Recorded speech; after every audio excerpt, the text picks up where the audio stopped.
प्यारे बच्चों, ये है आपके लिए क्लास 7th का सोशल साइंस वाला पेपर है, जिसकी तैयारी करके आप एनुअल एग्ज़ाम 2024 फाइनल एग्ज़ाम की तैयारी कर सकते हैं। तो देखते हैं पेपर कितना आसान और कितना कठिन है। पेपर का पैटर्न कुछ इस तरह से होगा। 60 नंबर का आपका पेपर आने वाला है फाइनल में। तो देखते हैं पूरा पेपर। और उससे पहले आपको क्या करना है, सिर्फ वीडियो को लाइक करना है, अपने दोस्तों को शेयर करना है क्लास ग्रुप में, साथ में चैनल पर अगर आप पहली बार है तो सब्सक्राइब भी कर लो, ताकि आने वाली और भी वीडियो आपको लगातार मिलती रहेगी। तो पेपर में आपको 2 पार्ट मिलेंगे। पहला पार्ट आपको MCQ वस्तुनिष्ठ यानी कि छोटे शॉर्ट टाइप के क्वेश्चंस, एंड दूसरा जो पार्ट होगा वो आपका लॉन्ग टाइम यानी कि आपको रिटर्न में बड़े बड़े आंसर लिखने होंगे। टोटल आपको 15 प्रश्न होंगे और इसी के साथ ही कुछ प्रश्न आपको 1-1 नंबर के, कुछ 2-2 नंबर के, कुछ 3-5 इस तरह से 4 नंबर के आएंगे। और आपको एक मैप भी दिया होगा, मैप से रिलेटेड भी आपको यहाँ पर आंसर करना है। आइए देखते हैं। पेपर हिंदी और इंग्लिश दोनों मीडियम में है, तो भाई पूरी वीडियो को ध्यान से देखें। पहला प्रश्न आपके पास कुछ इस तरीके से है और ये लिखा हुआ है कि सही विकल्प का चयन करना है। आपको जो 1-1 नंबर का सवाल है और यहाँ पर एक प्रश्न है जिसके 4 ऑप्शन आपको दे रखे हैं। सवाल क्या है कि जो सत्य है उसको आपको टिक करना है। तो क्या सत्य है, देखो एक बार। नाइट्रोजन वायु में सर्वाधिक पाई जाने वाली गैस है क्या? शायद आपको लग रहा होगा बिल्कुल है, लेकिन अगला भी देखो। जब हम सांस लेते हैं तब फेफड़ों में कुछ नाइट्रोजन भी ले जाते हैं और उसे बाहर निकाल देते हैं। तो आपको लग रहा भाई ये भी ठीक ठाक सा लग रहा है। अगला देखो, पौधों को भी अपने जीवन के लिए नाइट्रोजन की आवश्यकता होती है। पौधों को भी नाइट्रोजन की आवश्यकता होती है, तो भाई बिल्कुल ये भी आपका सही है। इसका मतलब आपका जो चौथा ऑप्शन है वो करेक्ट है। आपको इस वाले ऑप्शन पे क्या करना है, टिक कर देना है, या अपने आंसर शीट में लिख दोगे तो आपको पूरा इनके 1 नंबर मिल जाएगा। अगला प्रश्न आपको है, यदि राजस्थान के रेगिस्तानी क्षेत्र में घूमने जाए तो वहाँ आप किस प्रकार की मनस्थिति पाएंगे? सिंपल सा है। सबसे पहले सवाल को समझें आप। सवाल अगर आपको समझ में आ जाए तो आप आंसर अच्छे से लिख सकते हो। इसलिए आप सवाल को 2-3 बार रिपीट करें, पढ़ें आप ज़्यादा से ज़्यादा, ताकि आपको याद आ जाए कि सवाल में क्या लिखना है। आप राजस्थान के रेगिस्तानी क्षेत्र में जा रहे हो तो वहाँ पर किस तरह की वनस्पति पाई जाती है? तो राजस्थान में जो रेगिस्तानी इलाके हैं वहाँ पर कैसी मिलती है, कटीली झाड़ियाँ वगैरह मिलती है ना। तो ये आंसर आपका करेक्ट हो गया। अगला है, पानीपत की तीसरी लड़ाई का वर्ष। पानीपत की पहली, दूसरी, तीसरी, तो तीसरी लड़ाई की बात कर रहे हैं। भारतीय इतिहास में का एक महत्वपूर्ण वर्ष माना जाता है जो पानीपत की तीसरी लड़ाई हुई थी। तो बताइए यह किस वर्ष निम्नलिखित में किस दशक में आता है? दशक का मतलब होता है 10 ईयर का टाइम। जैसे 10 से 20 एक दशक हो गया, 1 से 10 एक दशक हो गया, 20 से 30 एक दशक हो गया। तो पानीपत की तीसरी लड़ाई हुई थी 1961 के करीब में, है ना। तो कौन से दशक में आएगा? 1761 आएगा। 1760 से 1770 के बीच में आ रहा है ना, 61। ये आपको आंसर लिखते टाइम ध्यान रखना है। अब ये इंग्लिश मीडियम में है और इंग्लिश मीडियम में देख लो भाई, पहले वाले का ऑल ऑफ द अबव है ना, दूसरे का बी है, तीसरे का भी है। अब अगला है, रिक्त स्थानों की आपको पूर्ति करनी है। सामान्यतः गर्म महासागरीय धाराएं किसके निकट उत्पन्न होती है? जो महासागरीय गर्म धाराएं हैं वो किसके निकट उत्पन्न होती है? तो यहाँ पर आप लिखेंगे भूमध्य रेखा। क्या लिखेंगे? भूमध्य रेखा। ठीक है, यहाँ पर ये भूमध्य रेखा के निकट। ठीक है, तो ये थोड़ा सा इसमें लिखने की प्रॉब्लम हो जाती है, तो यहाँ पे लिखेंगे भूमध्य रेखा। अमेजन जो बेसिन महाद्वीप है वो कहाँ स्थित है? जो अमेजन बेसिन है वो कहाँ स्थित है? तो यहाँ पर जो डैश है वहाँ पर आपको आंसर लिखना है। तो इसका आंसर है साउथ अमेरिका, दक्षिण अमेरिका। ठीक है, तो आप यहाँ पर आंसर लिख देंगे दक्षिण, पूरा लिखेंगे। और मैं तो यहाँ पर शॉर्ट में लिख रहा हूँ, तो आप लिखेंगे यहाँ पर दक्षिण अमेरिका। सिर्फ आपको दक्षिण अमेरिका लिखना है और आपका पूरा आपको मार्क्स मिल जाएगा। तीसरा है, पृथ्वी का वह संकीर्ण क्षेत्र जहाँ जल, स्थल जल एवं वायु मिलकर जीवन संभव बनाते हैं वो क्या कहलाता है भाई? जहाँ जल मंडल भी है, स्थल मंडल भी है, वायुमंडल भी है, उसे क्या कहेंगे? तो सिंपल सी बात है भाई, जहाँ पे तीनों मंडल होते हैं उसे कहते हैं जीव मंडल, है ना, क्योंकि जीव वहीं पर होता है ना। तो जहाँ पे जल भी है, स्थल भी है, तो यहाँ पे लिखेंगे आप जीव मंडल, ठीक है, या जैव मंडल भी लिख सकते हैं आप। अब यही सेम आपको इंग्लिश में भी ऐसा ही गलत आपको बताना है। तो भाई साप्ताहिक बाजार हमारे आसपास प्रतिदिन लगने वाले बाजार है। ऐसा होता है क्या? जो साप्ताहिक बाजार है क्या आपके गली में रोज लगता है? नहीं लगता है ना। तो ये आपका क्या करना, आपको गलत हो गया। मेरी साप्ताहिक बाजार तो एक ही दिन में लगेगा ना, सप्ताह में। अब आप मुझे कमेंट सेक्शन में ज़रूर बताएं कि आपके आसपास कौन सा बाजार लगता है, साप्ताहिक जो बाजार लगता है ना वो कौन सा लगता है, और आप कौन सी जगह रहते हैं। अपना नाम भी आप ज़रूर मेंशन करें यहाँ पर। अगला है, वह व्यक्ति जो विदेशों में माल बेचता है वो निर्यातक कहलाता है। तो भाई जो विदेशों में माल बेचेगा वो निर्यातक ही कहलाता है। तो ये आपका बिल्कुल सही है। और जो माल लेता है उसे आयातक कहते हैं। आयात और निर्यात है ना, तो माल बेचने वाला निर्यातक कहलाता है। ये बिल्कुल सही है। मनसबदार अपना वेतन नगद पाते थे। तो भाई ये गलत है, उनको नगद नहीं मिलता था, उनको काफ़ी स्टेप फॉलो करके पार करना होता था और तब उनको उनका वेतन वगैरह, सैलरी वगैरह मिलती थी। तो नगद बिल्कुल नहीं मिलता था। तो भाई यहाँ पे पहला ट्रू है, दूसरा फॉल है और तीसरा भी फॉल है। नहीं, पहला फॉल है, दूसरा ट्रू है और तीसरा फॉल है। रेखांकित शब्दों को बदल करके आपको सही लिखना है। यहाँ पर अंडरलाइन दे रखी है और ये अंडरलाइन वर्ड जो गलत है, इसको आपको सही करना है। एक बार देखेंगे तो ये है अलवार जो है वो सैव संत थे, शिव को मानने वाले थे, बिल्कुल गलत है। जो अलवार है वो विष्णु को मानने वाले थे। तो यहाँ पर आप लिखेंगे वैष्णव, ठीक है, आप लिख ले इसे, मैं यहाँ पर आपको सिर्फ बता रहा हूँ और आप यहाँ पे वैष्णव लिखेंगे। दूसरा है, सवाई राजा इंदौर के शासक थे। तो भाई वो सवाई राजा इंदौर के शासक नहीं थे। कहाँ के शासक थे वो? हाँ, ये थे जयपुर के शासक थे, ठीक है। और तीसरा है, सारा रेगिस्तान की जो जलवायु है वो ठंडी नहीं होती है भाई। कैसी होती है? वो गर्म होती है। तो यहाँ पर ठंडी की जगह आपको गर्म लिखना है, इंदौर की जगह जयपुर लिखना है, सैव की जगह वैष्णव लिखना है। सिंपल सा है ना। तो यहाँ पर आप ये कोल्ड लिखा है, कोल्ड की जगह हॉट लिख देंगे आप। अगला देखो, यहाँ पर नीचे एक काल्पनिक राज्य के चुनाव के परिणाम दिए हैं, इन्हें ध्यानपूर्वक देख पढ़िए और प्रश्न का उत्तर दीजिए। भाई राजनीतिक दल है, विधायकों की संख्या, समानता पार्टी को 50 विधायक मिले हैं, सेवक पार्टी को 69 मिले हैं, किसान पार्टी को सिर्फ 12 मिले हैं। तो सेवक पार्टी को बहुमत में क्यों कहा जा सकता है? भाई जो सेवक पार्टी है उसे बहुमत क्यों कहेंगे? बहुमत का मतलब होता है सबसे ज़्यादा वोट मिले, सबसे ज़्यादा विधायक बने उनके। तो सबसे ज़्यादा विधायक जो है सेवक पार्टी के बने, इसलिए बहुमत मतलब ज़्यादा लोगों ने उन्हें मत दिया है, तो इसीलिए वो बहुमत हो गए। निम्नलिखित गीत को पढ़िए और प्रश्न का उत्तर दीजिए। मेरी भूख को ये जानने का हक रे, क्यों गोदामों में सड़ते हैं ये दाने, मुझे मुट्ठी भर धान नहीं। भाई कहीं तो गोदामों में दाने सड़ रहे हैं और कहीं मुट्ठी भर धान नहीं मिल रहा। तो कोई इंसान कह रहा है कि मुझे ये मेरी भूख को जानने का हक है कि आखिर मुझे क्यों नहीं मिला जबकि सड़ रहा है। तो ये सवाल है, उपयुक्त पंक्तियों में किस प्रकार की असमानता की बात की गई? तो भाई कौन सी असमानता है यहाँ पर? किस असमानता की बात हो रही है? एक जगह तो धान सड़ रहा है, दूसरी जगह लोगों को मुट्ठी भर बीज नहीं मिल रहा, धान नहीं मिल रहा। तो आप इसका आंसर लिखेंगे। अगला है, निम्न के बॉक्स में दिए गए संकेतों के आधार पर ऐतिहासिक स्थान नगर की पहचान करके लिखेंगे आप। सिंपल सी बात है, कावेरी नदी पर स्थित क्या कौन सा ऐतिहासिक स्थान और नगर है आपको बताना है। राजराजेश्वर मंदिर किस मतलब कौन सी स्थान पे, किस नगर है वहाँ पर। चोल राजाओं की राजधानी कौन से स्थान में है।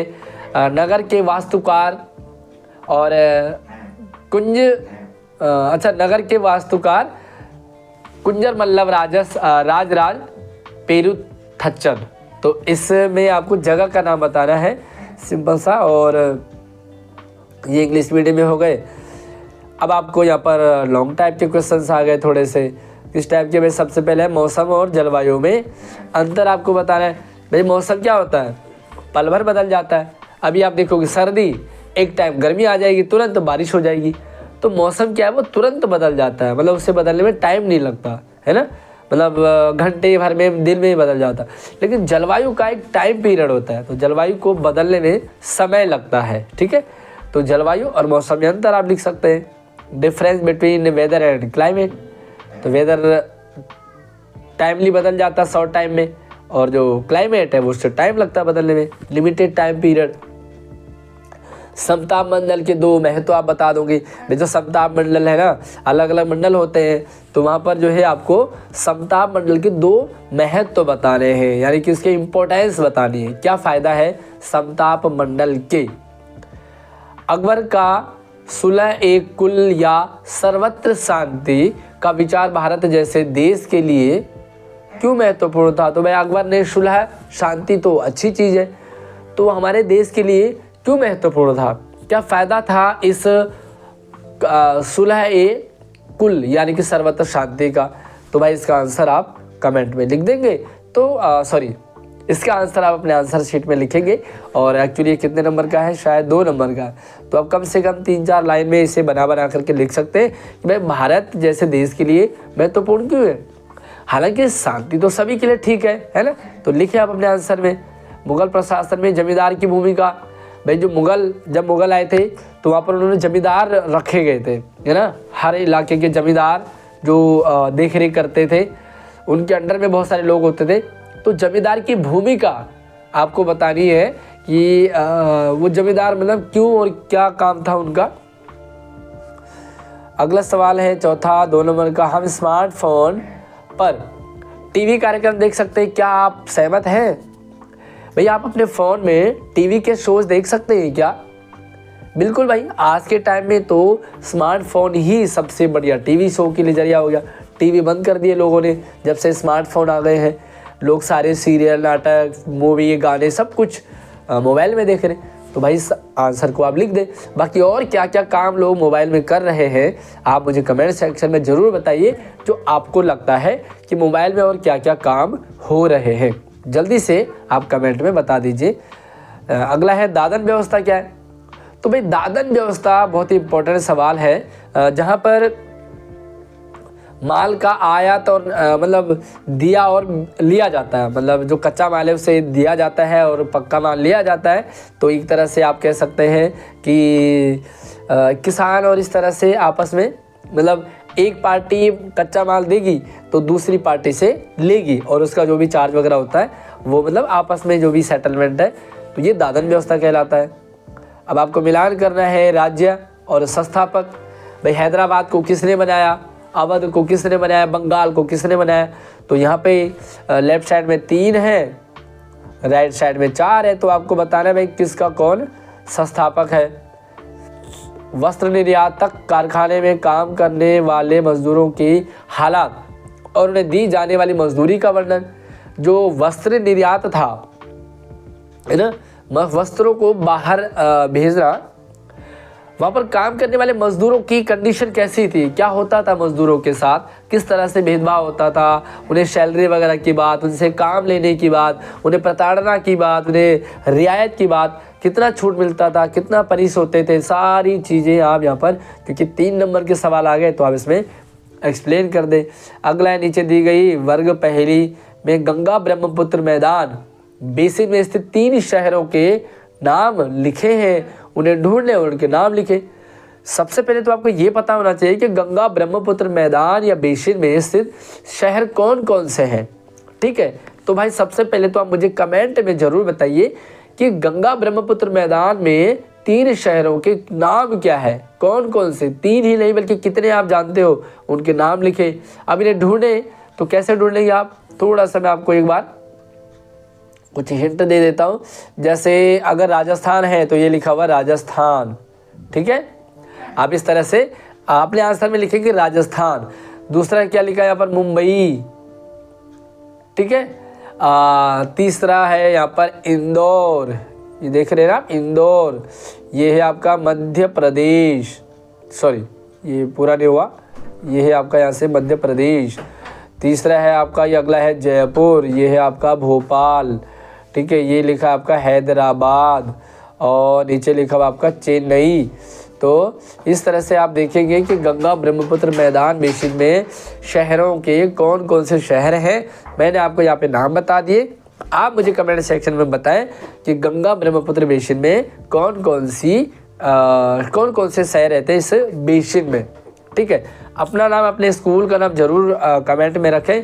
आप मुझे व्हाट्सएप चैनल पे, हमारे इंस्टाग्राम को जरूर फॉलो कर लीजिए, व्हाट्सएप चैनल को फॉलो कर लीजिए, क्योंकि वहाँ पर सारी अपडेट आपको लगातार मैं शेयर करता रहता हूँ।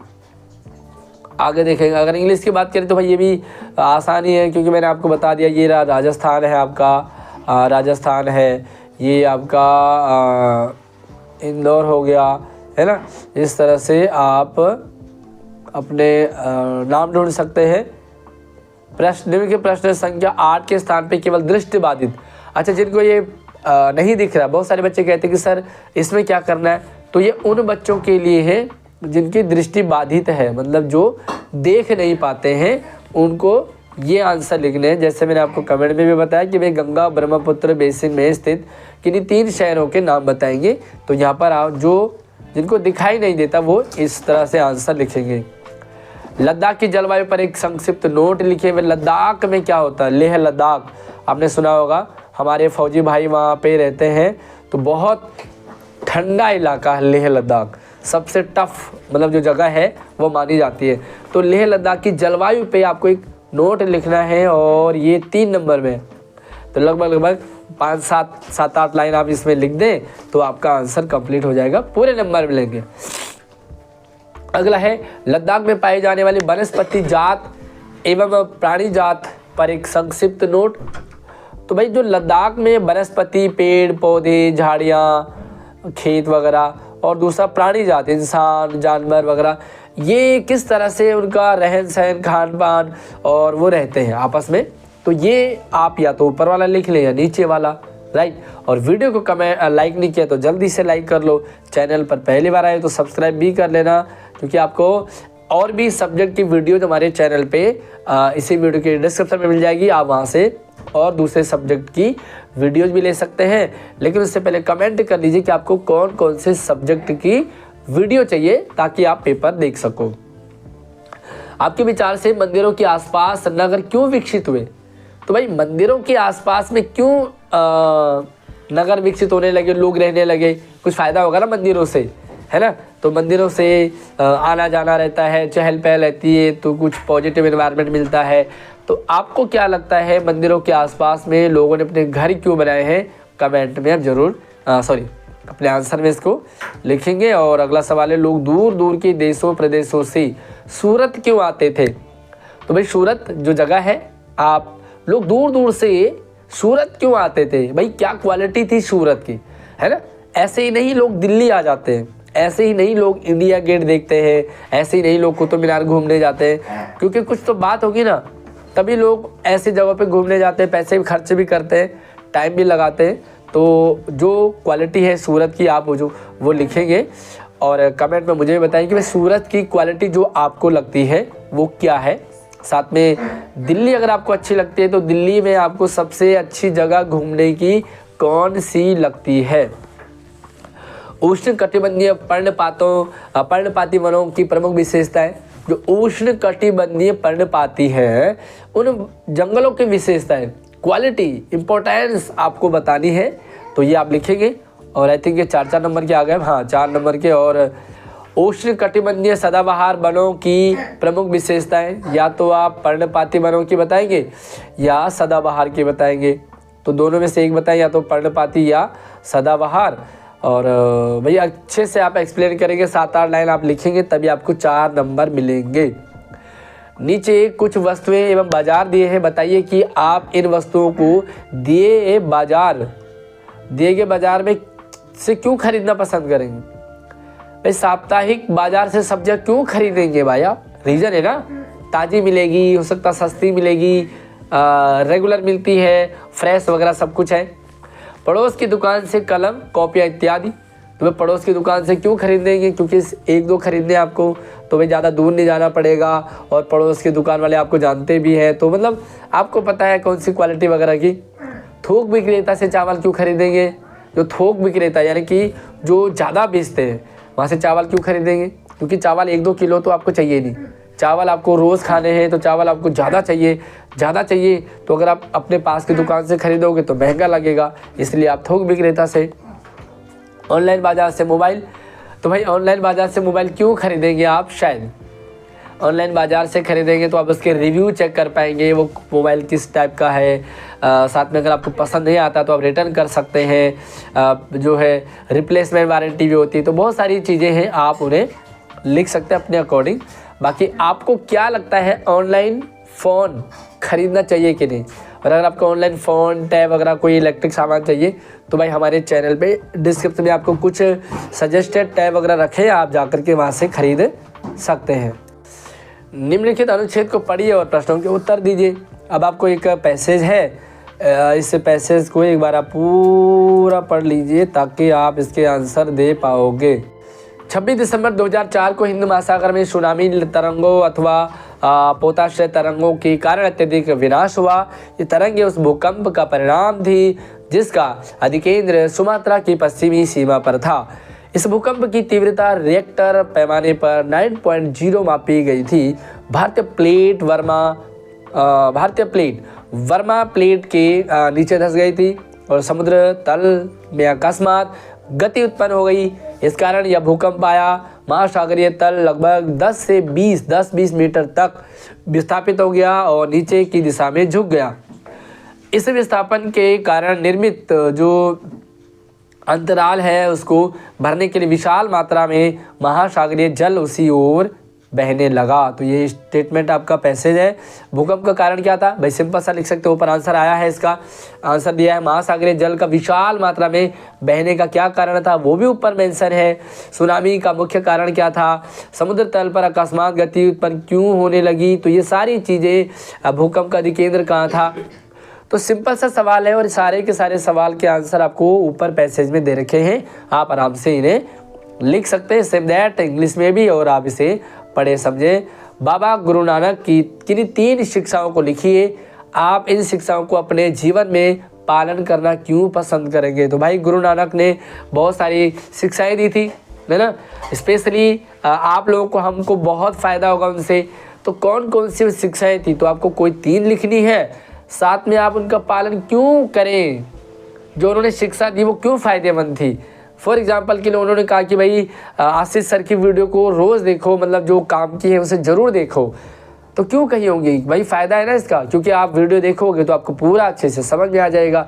अगर वो कहते हैं आपको कि रोज़ सुबह उठो और सुबह पढ़ो, तो कारण होगा ना, क्योंकि सुबह जो है अच्छा एनवायरनमेंट होता है। तो जो भी उनकी शिक्षाएँ हैं कोई 3 लिखेंगे और क्यों पालन करेंगे आप उन्हें वो भी आप लिखें। बाकी आपको जो भी एक अच्छा गुरु नानक की शिक्षा लगी अच्छी, आप नीचे कमेंट में लिखें कि आप उस शिक्षा को क्यों पालन करेंगे, आप ज़रूर करें। अगला, महाराष्ट्र के संतों की किन्हीं 3 शिक्षाओं को लिखें। या तो आप ऊपर गुरु नानक की शिक्षाएं लिखेंगे या महाराष्ट्र के संतों की शिक्षाएं लिखेंगे। सेम आप इन शिक्षाओं को अपने जीवन में पालन क्यों करेंगे? तो भाई या तो ऊपर वाला या नीचे वाला आप आंसर लिखेंगे। और उसके बाद आपको मिलता है मानचित्र। एंड में भारत के मानचित्र रेखा पर आपको निम्नलिखित स्थानों को दर्शाना है। बहुत आसान है, 4 नंबर का होगा। पहले आपको या तो अजमेर कहाँ है, दिल्ली कहाँ है, हैदराबाद कहाँ है और श्रीनगर कहाँ है, ये चारों लिखने हैं। मैप आएगा, मैप को फाड़ना है और मैप में आपको दिल्ली पे, जैसे सेंटर में दिल्ली होती है, ऐसे अजमेर कहाँ है, हैदराबाद कहाँ, श्रीनगर कहाँ है ना, तो आप ये लिखेंगे उस मैप में। और जिन जो दृष्टिबाधित बच्चे हैं, फिर से ध्यान रखें, जिनको दिखाई नहीं देता है, जो आंखों की प्रॉब्लम है, वो क्या करेंगे? मैप वर्क नहीं करेंगे, उन्हें इन सवालों के आंसर लिखने हैं। तो जिन बच्चों को दिखाई देता प्रॉपर, वो ये वाला सवाल नहीं करेंगे, ये वाला दृष्टिबाधित वालों के लिए।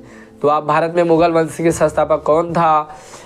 जब अकबर सम्राट बना तब उसकी उम्र कितनी थी, है ना? आई थिंक 16 साल थी, ऐसा कुछ है, 16 है 13, तो भाई क्या कितनी थी आप कमेंट में मुझे बताएं। 1739 में किस ईरानी शासक ने दिल्ली पर आक्रमण किया था? और 1699 में खालसा पंथ की स्थापना किसने की थी?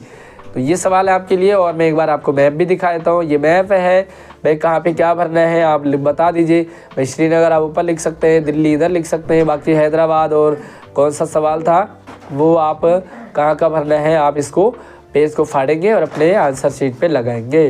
तो भाई कैसे लगी आपको ये वीडियो मुझे कमेंट सेक्शन में ज़रूर बताइए। और कौन से सब्जेक्ट की वीडियो आपको चाहिए पेपर, साथ में आप हमारे व्हाट्सएप चैनल को ज्वाइन कर लीजिए, हमें इंस्टाग्राम पे फॉलो कर लीजिए, ट्विटर पे फॉलो कर लीजिए। सारे लिंक वीडियो के डिस्क्रिप्शन में है, आप जाइए और फॉलो कीजिए ताकि आपको सारी अपडेट लगातार मिलती रहेगी। अगली अपडेट के साथ मिलते हैं, तब तक आप अपना ख्याल रखिए, चैनल को सब्सक्राइब कर लीजिए। जय हिंद।